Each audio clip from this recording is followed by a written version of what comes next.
حضرت رسول محمد جدید ملت مولانا شاہ اشرف علی تھانوی نے فرمایا کہ مولانا گنگوہی رحمۃ اللہ علیہ نے جو حدیث کا درس اپنے یہاں گنگوہ میں جاری کر رکھا تھا اس وقت توقع ہوا چنانچہ جب وہ درس بند ہوا کیونکہ مولانا کی بیماری جاتی نہیں تھی تو اس کے بعد جب کبھی بھائی سے بڑی بڑی رقمیں آئیں تو مولانا نے سب واپس کر دی کہ اب درس نہیں رہا۔ بعض لوگوں نے مولانا کو رائے بھی دی کہ حضرت واپس کیوں کی جا رہی، صاحب رقم سے کسی دوسرے مسئلہ خیر کی اجازت لے کر اس پر فرما دیجیے۔ حضرت مولانا نے فرمایا میں لوگوں سے کیوں اجازت لیتا ہوں؟ پھر حضرت حکیم الامت جلیل العالی نے فرمایا کہ واقعی اجازت لینا تو ایک قسم کا سوال ہے۔ خود صاحب رقم کو چاہیے کہ وہ واپسی کے بعد پھر لکھے کہ اس رقم کو مقرر کرتا ہوں، اس کو فلاں مصرف میں صرف فرما دیا جائے۔ پھر حضرت حکیم الامت رحمۃ اللہ علی نے فرمایا کہ مولانا گنگوہی رحمۃ اللہ علیہ کے زمانہ میں گنگوہ کی جامع مسجد تعمیر ہو رہی تھی۔ لوگوں نے ایک بار نواب محمود علی خان کو بھی لکھوایا۔ انہوں نے مولانا کی خدمت میں تحریر فرمایا کہ آپ اپنی کسی آدمی سے تخمینہ کرا کر مجھ کو مطلع کر دیجیے۔ حضرت مولانا نے اپنی آزاد مزاجی سے صاف تحریر فرما دیا کہ میرے پاس کوئی آدمی نہیں، اگر آپ کو تخمینہ کرانا ہے تو کسی انجینئر کو بھیج کر تخمینہ کرا لیجیے اور انتظام کے لیے اپنا کوئی کارندہ بھی بھیج دیجیے۔ مولانا کا بس وہ مذاق تھا اور سب مقتداؤں کا یہ ہونا چاہیے۔ ہند عالم سوز رہا، ہند عالم سوز رہا، بامصلحت میں نیچے کا کارے ملکستان کی تدبیر و تحمل واحد۔ خط کے مضمون کے اختصار کا ذکر تھا، فرمایا زیادہ اختصار کی رخصت گویا سائل کی کوئی وقت ہی نہیں، اور جہاں وقت کی رعایت مطلوب ہو وہاں زیادہ اختصار نہ کیا جائے۔ حضرت والا کا تربیت میں سیاست کا جو طرز ہے اس کے متعلق ارشاد ہو رہا تھا، فرمایا کہ اس طرح سے لوگ سلسلہ میں کم آتے ہیں، مگر جو آئے وہ ماشاء اللہ ایسے لوگ ہوتے ہیں کہ اول ہی دن ان کو اجازت دی جاوے تو نازیبا نہیں، مگر چونکہ مشائخ کی سنت کے خلاف ہے اس لیے میں ایسا نہیں کرتا، اور اہلیت اجازت کا حکم اس لیے کرتا ہوں کہ کشف حقیقت اور مناسبت عامہ ہو بھی جاتی ہے، وہ کمال حاصل نہ ہو۔ تو یہ اپنا حکیم الامت حضرت طالب قدس اللہ تعالی عزیز کے چند ملفوظات ہیں جو اس وقت پڑھے گئے۔ ایک ملفوظ مزید یہ کہ ایک شخص نے دریافت کیا کہ بندہ کے افعال کو اختیار کیوں کہا جاتا ہے، کیونکہ بندہ کا وہ اختیار تابع ہے تعالیٰ کے اختیار کے، تو بندہ پھر مختار کہاں رہا؟ لہٰذا بندہ کے افعال بندہ کے اختیار میں کیسے کہے جا سکتے ہیں؟ حضرت والا نے ارشاد فرمایا کہ قاعدہ ہے کہ فعل کی نسبت عقلاً علت قریبہ کی طرف کی جاتی ہے، اور ان افعال کی علت قریبہ علت اختیار عبد ہے، اور اختیار عبد کی علت حق تعالیٰ کا اختیار ہے، تو اختیار حق ان افعال عبد کی علت بعیدہ اور علت قریبہ بندے کا اختیار ہے، اس لیے افعال کو بندہ کے اختیار کی طرف منسوخ کرنا صحیح ہے۔ ووقع فيه شيء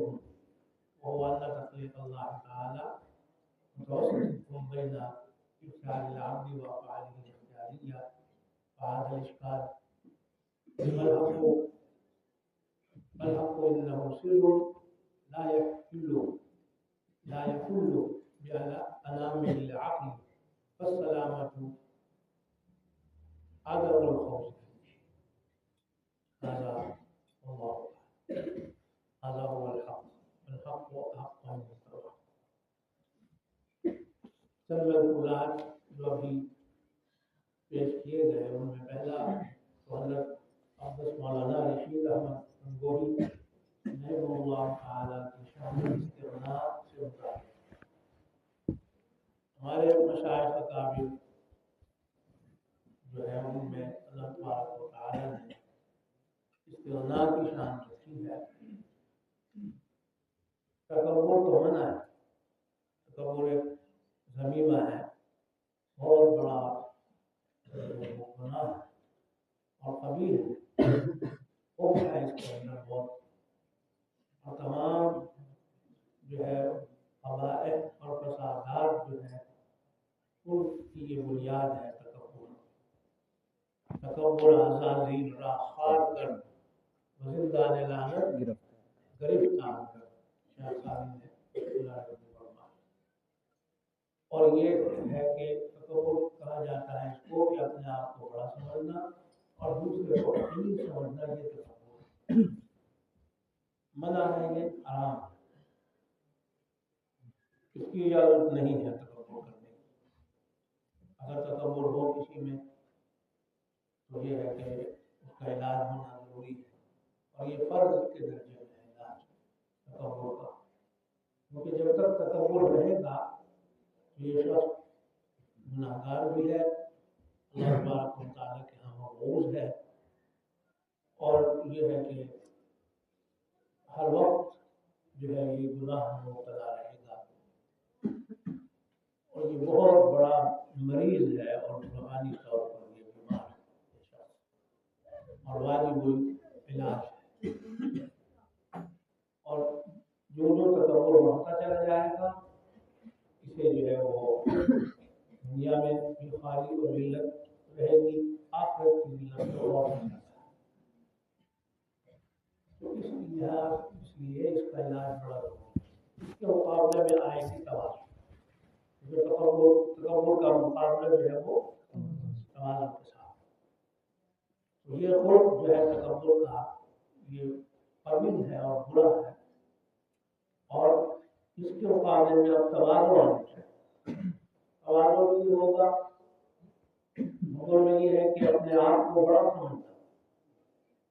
اور توازن میں مظلوم سے توازن ہے، گرانا پست کرنا، اپنے آپ کو کم سمجھنا، یہ ہوگا توازن، مظلوم توازن. اور دوسروں کو بڑا سمجھنا، اپنے آپ کو حقیر اور کمزور سمجھنا، اور دوسرے جو ہے حضرات ان کو کیا سمجھنا، اپنے سے بڑا سمجھنا، اعلیٰ سمجھنا، یہ ہوگا توازن. تو تکبر میں بالکل اس کا عکس، اور توازن میں تکبر کا عکس ہے. یہ دونوں ایک دوسرے کی ضد ہے، اور ضدان لا یجتمعان. تکبر اور توازن جب آپس میں ضد ہے تو یہ جمع نہیں ہو سکتی ایک شخص میں کہ توازن بھی ہو اور تکبر بھی ہو. جب تکبر ہوگا تو اس وقت توازن بھی ہو، جب توازن اختیار اس نے کی تو تکبر ختم ہو.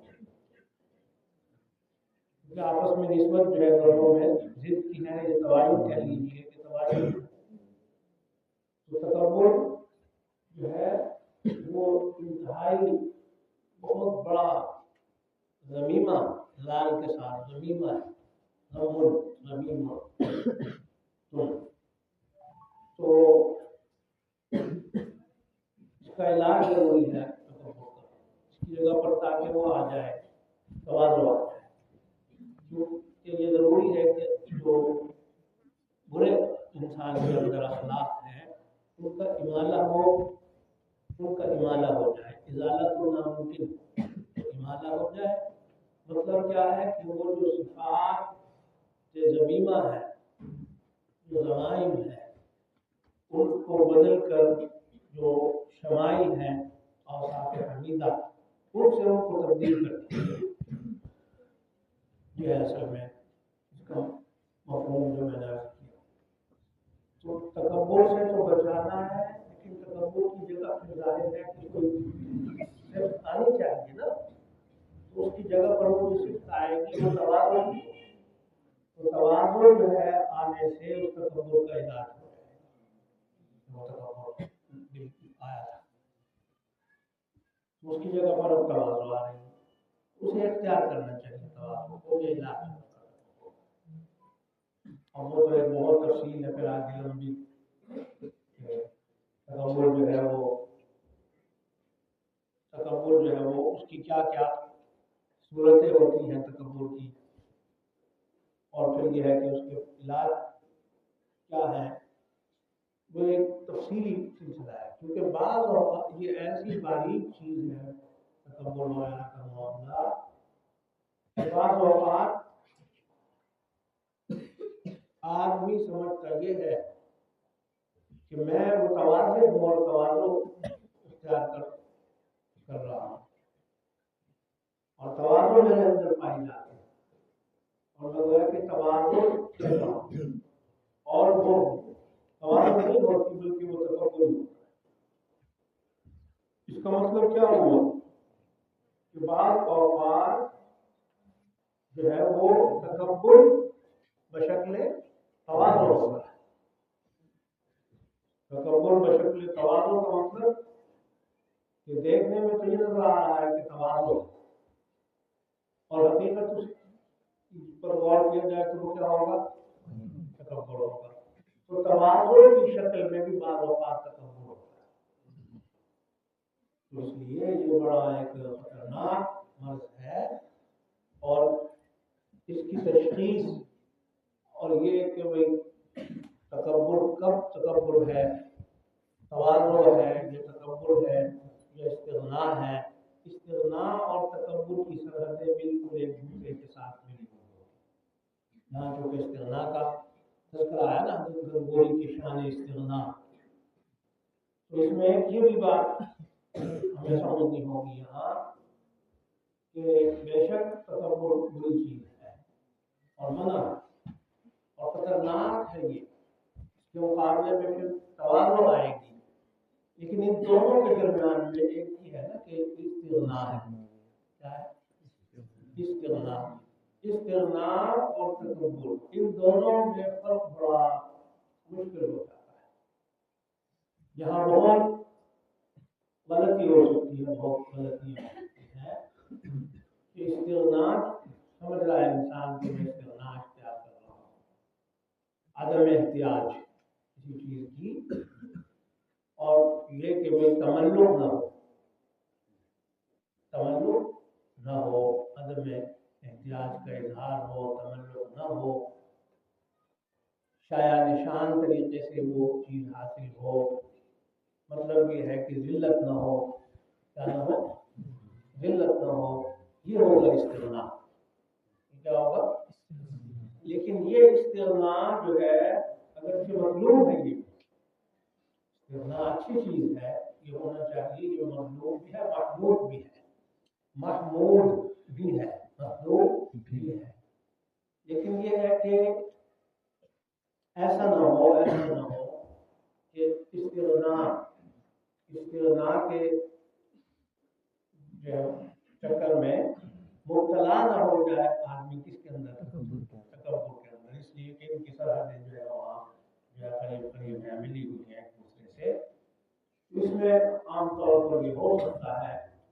کہ وہ استغنا سمجھ رہا ہے اور وہ تکبر،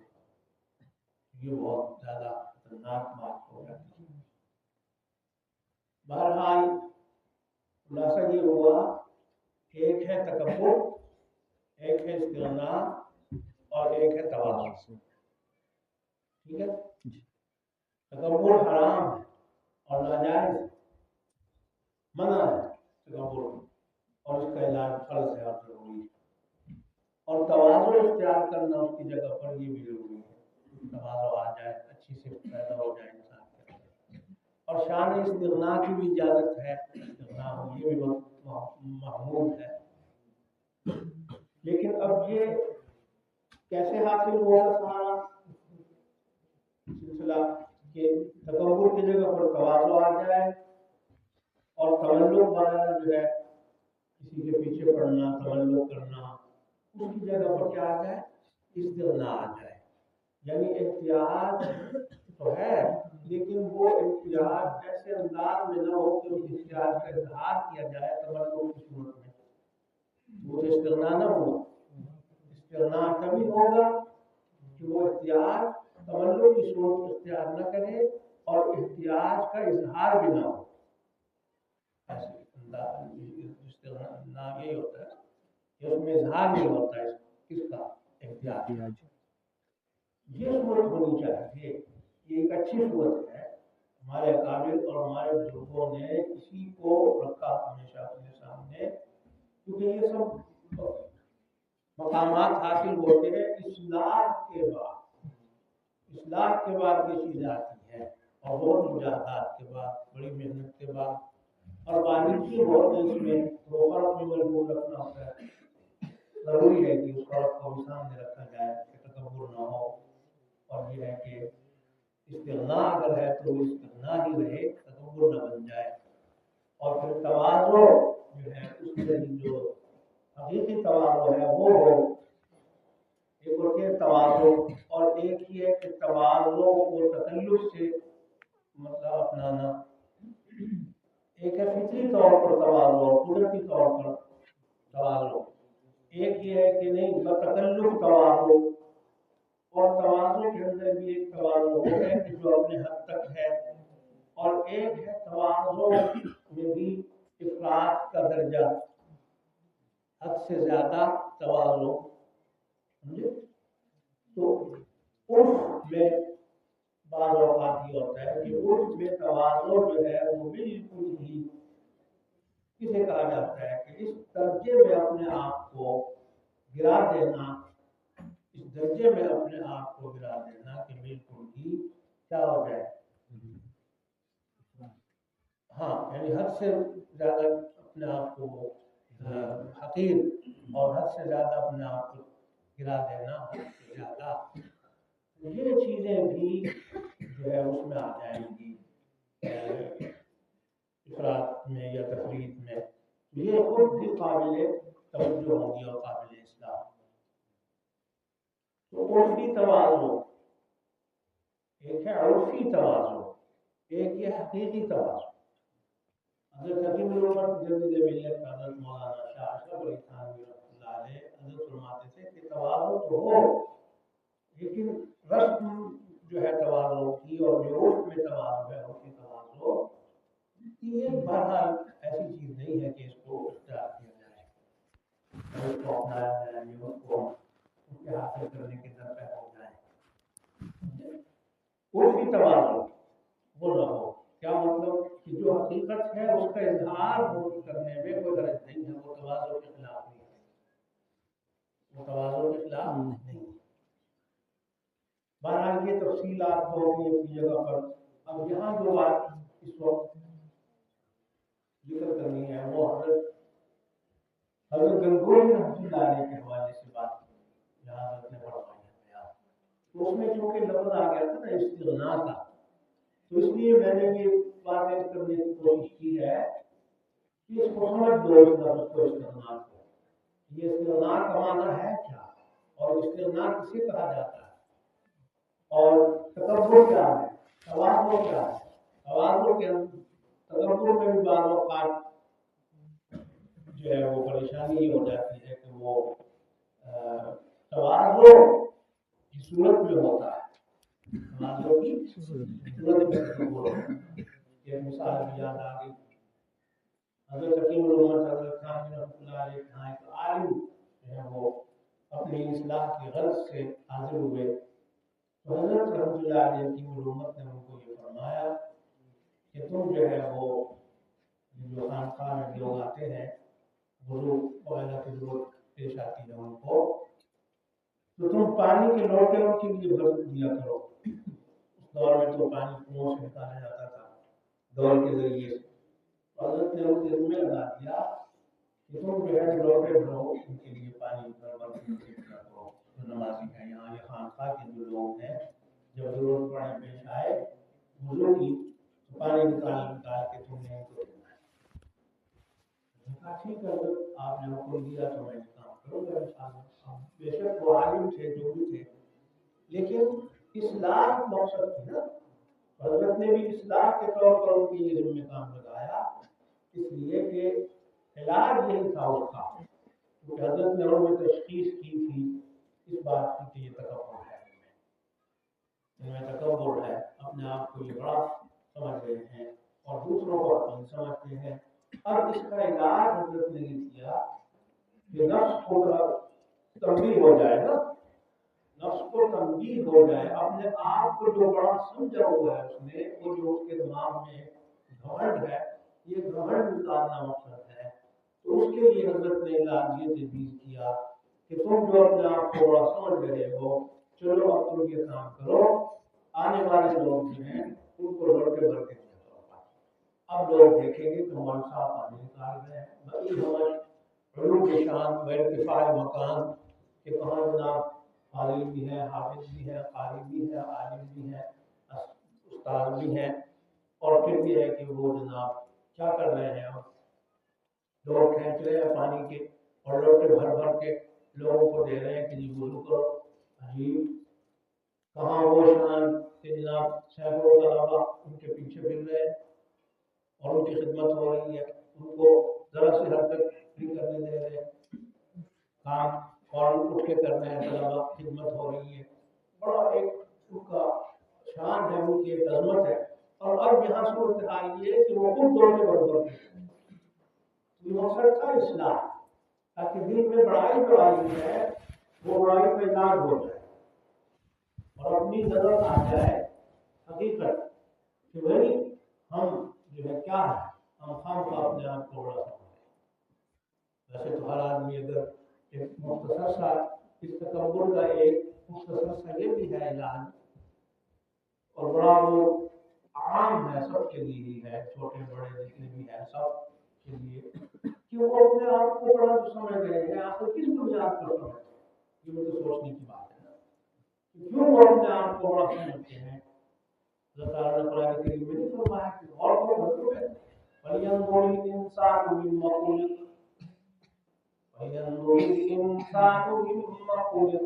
تم دیکھتے نہیں ہو کہ پیدا تو تمہیں ہم نے ایک ناپاک قطرے سے کیا ہے، اور پھر سمجھتے اپنے آپ کو بڑا ہو، بڑی ممکن بات ہے۔ اپنی تخلیق کو دیکھو، پیدائش کو دیکھو، اور پھر اس کے علاوہ روزانہ تم جو ہے اپنے آپ کو اگر جائزہ لو، روزانہ اگر جائزہ لو اپنے حالات کا، تو دیکھو چاہے وہ کتنے بڑا آدمی ہے، حتیٰ کہ وزیر اعظم ہے یا صدر بھی ہے یا اور کوئی بڑا عہدہ ہو، اس سے بھی کوئی بھی ہو، تو روزانہ اگر وہ اپنے حالت کا جائزہ لے، اسی طرح کوئی بڑے سے بڑا عالم ہو، کوئی بڑے سے بڑا فقیہ ہو، کوئی بڑے سے بڑا جو ہے وہ جامع المعقول مقبول ہو، تو اگر اپنا جائزہ لے روزانہ کی بنیاد پر کیا کہ 24 گھنٹے میں کم سے کم ایک مرتبہ تو اس کو حاجت پیش آتی ہے نا کس کی، پاخانے کی، تو حضرت وہاں اتنے بڑے عالم ہیں اور جناب نکل کے آ رہا ہے اندر سے گند، اور یہ روزانہ ہوتا ہے، ایک آدھ دفعہ تو روزانہ ہوتا ہے، یہ ضرورت پیش آتی ہے اس کی، تو بڑا کس بنیاد پر سمجھ رہے ہو، حالت تو یہ ہے۔ تو ایک اسی طرح بزرگ سے کسی نے کہا نا،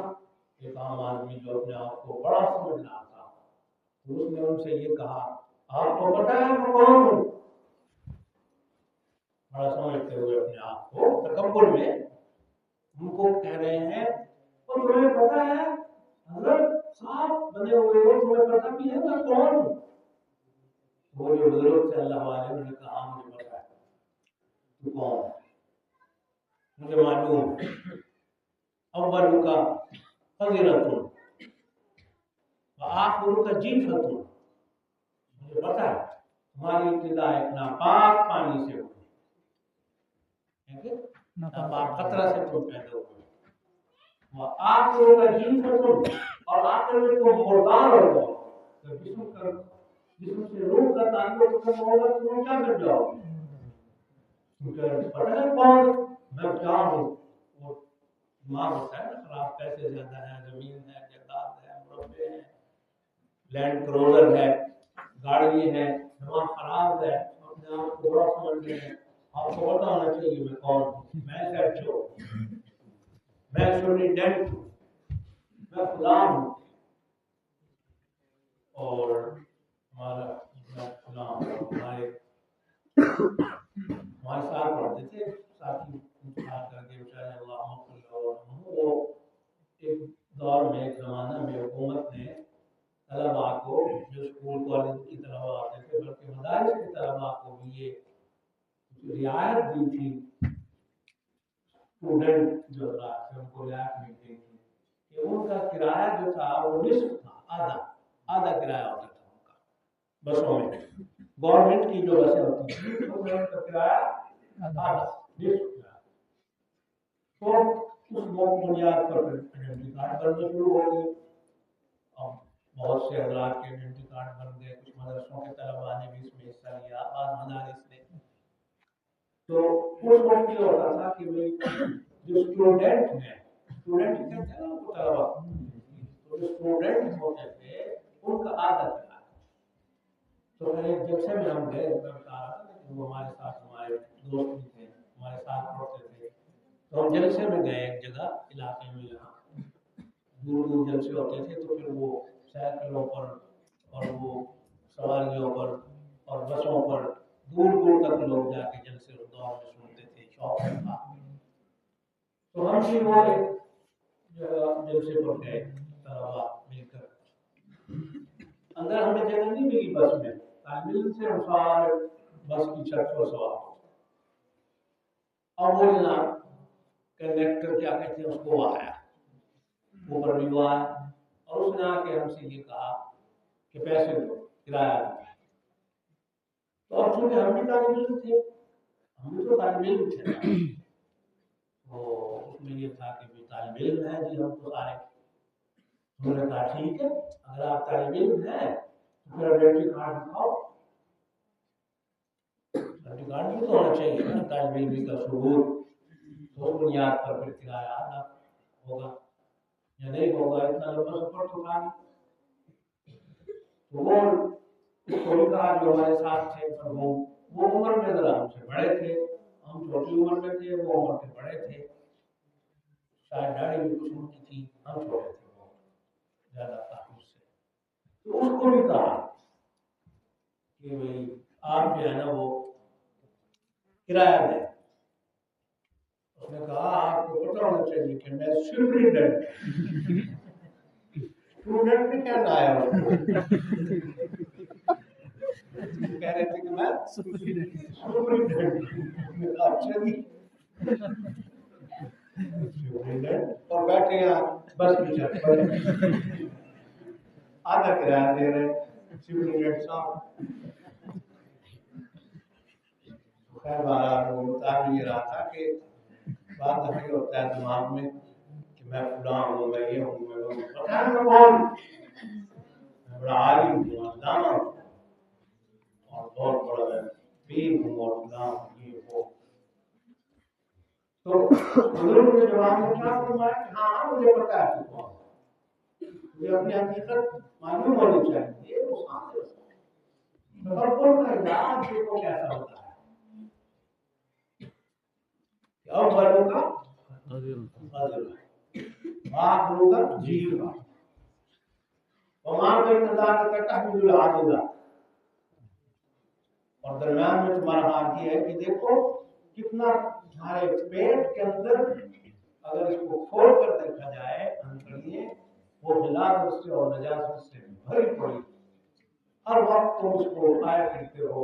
اور سمجھ رہے ہو اپنے آپ کو 30 ماہ خان سمجھتے اپنے آپ کو بڑا ہو، اور حقیقت تمہاری یہ ہے کس بنیاد پر کہہ رہے ہو کہ میں بڑا ہوں، بتاؤ لاجواب کیا کہ نہیں، اور حقیقت اسی طرح میں آپ کو یہ بتا رہا ہوں کہ موٹی سی مثال یہ بھی دیکھ لیں، 24 گھنٹے میں انسان بیت الخلاء میں جاتا ہے تو کتنی گندگی ہے جو نکل رہی ہے، اپنے آپ کو اس بنیاد پر ہم بڑا سمجھتے ہیں، جب صورتحال یہ تکبر کی اور بڑا سمجھنے کی تو کوئی بنیاد ہی نہیں ہے، ضرور لگتا ہے اپنے آپ کو بڑا سمجھنا اور بڑا کہنا کہ ہم بڑے ہیں اور ہم یہ ہیں،